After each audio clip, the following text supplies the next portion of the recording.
Acrobat? Siyempre, acrobat ka. Acrobat! Mabilis sa delivery. Tol, parang gusto kong mag-soft drinks. Kasi ang init-init eh. Oo nga, sobrang init ngayon. Kaso, wala akong contact ba? Contact number, kung pwedeng matawagan. Meron ako dito, mabilis to. Oh, Okay na nga. 0... Okay. Tawagan ko muna. okay. Ayun, nag-ring siya. Hello? Can I order one soft drinks? Kabayan, sir? Sir, sorry.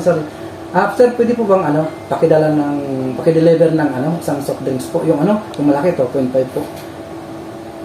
Room 501, sir. Morjanet building po. Ilang minuto, sir? 5 minutes? Aba, ayos yan, sir, sige, sir. Talagang, gusto na namin maka-soft drinks. Ang init-init eh. 5 minutes later. Dito na, delivery. Ma'am, delivery po galing sa Acrobat Company. Siyempre, alam niyo naman eh. Yung tumawag sa akin po, something is po. Kaya pa-delivery niya. Anong company yan? Acrobat? Siyempre, acrobat ka. Acrobat! Mabilis sa delivery. Mabilis.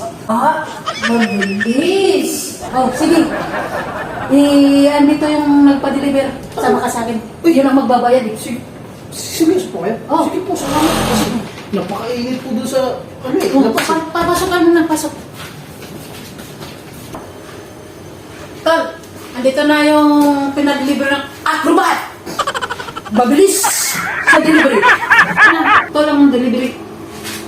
Bah, bilis ayos yung...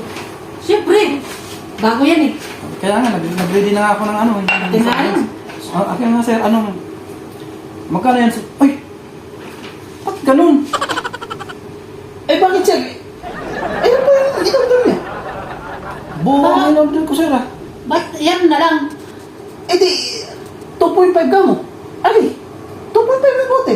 Pero yung laman, hindi ko naman po alam eh. Ay, ganun, sir, hindi ko babayaran ang in-order ko, buong buo. Ay, grabe naman kayo sa akin, sir. Ako yung nag-deliver lang. Siyempre, baka po natuyo sa biyahe. Napakabilis eh. Mabilis yung maubos. Napakabilis nga, palpak naman. Anong kulang pa? Di nakakasya sa amin yan. Regular lang ang inumin namin. Ready pa naman ako ng... Tinawagan niyo kung gusto niyo mabilis. Sa sobrang bilis, siguro po mali yung binigay nung Natatandaan kita eh. Ikaw yung nag-deliver last week ng electric fan dito, di ba? Oo nga po, ako nga po yun. Siyempre, Acrobat Company nga po yan para mabilis ang deliver. Ganyan yung itsura mo eh. Naka-boxer, naka-chinelas. Ganyan ba talaga ang company nyo? Ito nga po yung bagong kumpanya. Dahil nga Ganun po, ba? kasi nga po, para nga po yan ay makabagong design sa aming, maiba naman po dito sa lugar. Yan po, para ang nagdi-deliver po ay komportable sa kanilang suotin. Kayo na nga po nagsabi, napakainit po ng panahon. Kaya po, dapat yung pawis namin, hindi makikita na pawisan kami lagi ng mga customer. Siya, tama na yan, paliwanag na yan. Pero, Gusto ko po, ako pa magsaserve sa iyo. balik mo na yan. Hindi na ako order sa company nyong yan. Sir, lagi naman po ko niyan. Paano naman po yung bayad, sasahurin ko nito? Kawawa naman ako, bayaran niyo ako, bahala kayo dyan. Paano kami babayad yan? Kulang man yan.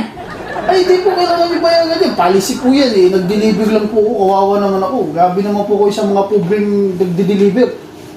Paano nga namin mababayaran ang pina-order namin buo? Ba't yan na lang ang natira? Hindi, ganito po, sa susunod po, kumpletuhin nyo. Pag sinabi mong 2.5, yung laman, hindi yung bote. Bote, sabi mo, bote lang. Ayun ang ganang laman. Yun bang sinabi natin? Kung nata pagkaano ko. Sa susunod, 2.5? tapos English pa kasi yung sinabi mo nung una, sir, pana yan yung nakasagot. Sa susunod, sir, ayusin mo yung pag-deliver mo. Ibalik mo na yan. Sige na, kumusta kayo? Bayad po. Ikaw na bahalang magbayad, ikaw na bahalang mag-abon. Nawala na akong gana. Macho dancer ka man. Kawawa naman ako, paano naman ang buhay ko ito?